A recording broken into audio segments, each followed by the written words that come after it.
biznes rivojlantirish banki boshqa rais birinchi o'rinbosari Yusupov Shahzod Mahmadmurodovich kelganlar bizga.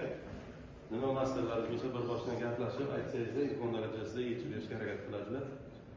So'z sizga, Shahzod. Tadbirkorlar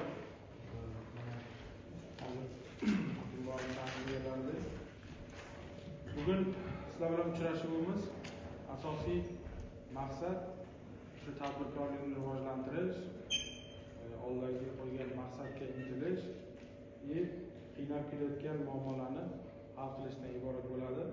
Bugun buni yig'ilish tarzida gaplashib, bemalol gaplashish uchun mana keldik. Biznesni rivojlantirish banki yoki Olimjonov Hasan.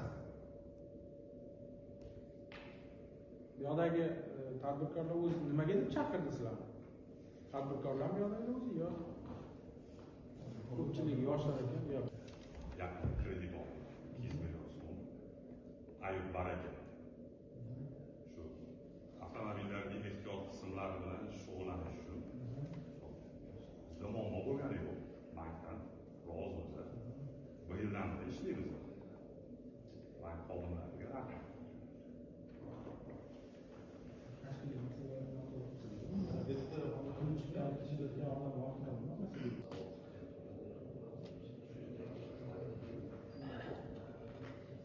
Qancha bo'ldi kredit ishg'olni qancha bo'ldi oshirganingiz masalasini Telefon qilib kirasiz, obyektdan keyin o'sha o'rniga yordam beradi.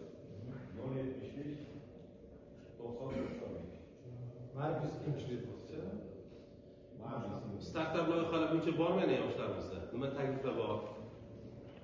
nima masala, nima deb to'xtam deyapman, o'sha ruxsat berilsa, tezroq chiqsa, jihozlar yangilashini kerak, kafenikini.